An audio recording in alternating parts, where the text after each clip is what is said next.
Certainly, Shante, anxious, as you've already described there in your intro. Well, the Gauteng Premier David Makhura, as well as the Health Ombudsman Malagapuru Makgoba, as well as the family members, as you can see here behind me, have already arrived. And that anxious wait after so many months of tragedy, grief, and what they've described as one of the greatest tragedies in the healthcare system post-democracy in this country. Today at 9:30, we will hear from the retired Deputy Chief Justice Dikgang Moseneke what his final say is on the matter. You'd recall, of course, that the proposed settlement that was put on the table was 200,000 rand for each family for funeral costs as well as emotional shock. But we also saw in the last days of the hearings the Section 27, who are representing the majority of the families of the deceased, also wanting 1.5 million rand in addition to that 200,000 rand, and that being for constitutional violations. You recall, of course, when we heard in these hearings the constitutional violations of how some of these patients were moved from the Life Esidimeni facilities to the unlicensed NGOs, as I described in my earlier crossing, some of them tied at the back of bakkies, and some of them also transported in bakkies that were quite open and not fit for people in the condition that some of these victims were. And, you know, hearing gory details as well of how some of them died of dehydration as well as hunger. So I think really the tough task at the end of the day was in the hands of the arbitrator, the retired Deputy Chief Justice Dikgang Moseneke, and really trying to decide what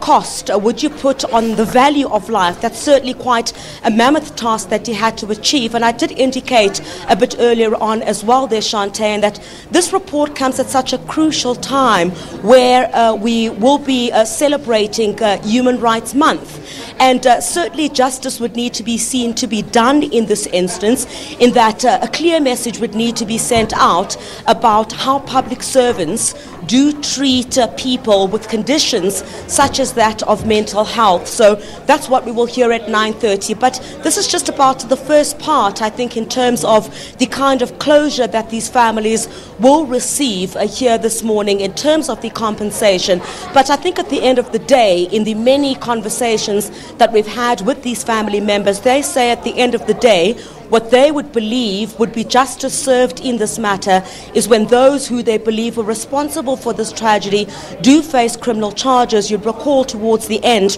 of the arbitration hearings themselves, we got an update from the South African Police Service, who were saying that they were going to wait for the transcripts of the arbitration hearings for them to also see if there was any information that came from those hearings that could assist them in their investigations, and that they were working very closely with the National Prosecuting Authority to determine exactly who should face charges pertaining to the Life Esidimeni arbitration hearing. So I think quite crucial, very anxious here this morning, these family members, exactly how much they will be compensated for this tragedy. But it certainly wouldn't be enough to bring back their loved ones, who they say for many, many months they did not know where they were. They were not informed about the transfer of their loved ones, and they really do believe that the health department here in Gauteng could have done a much better job in the transfer of their loved ones to licensed NGOs, of course, which we heard during the course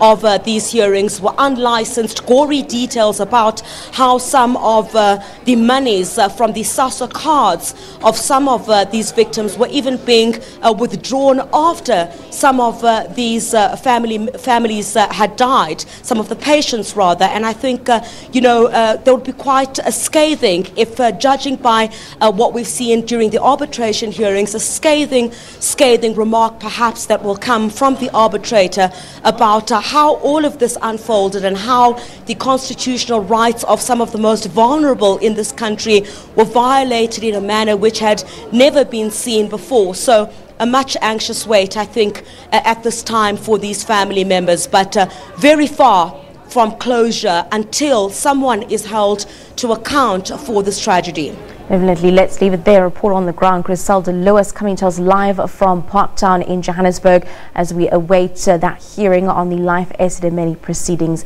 in just a bit.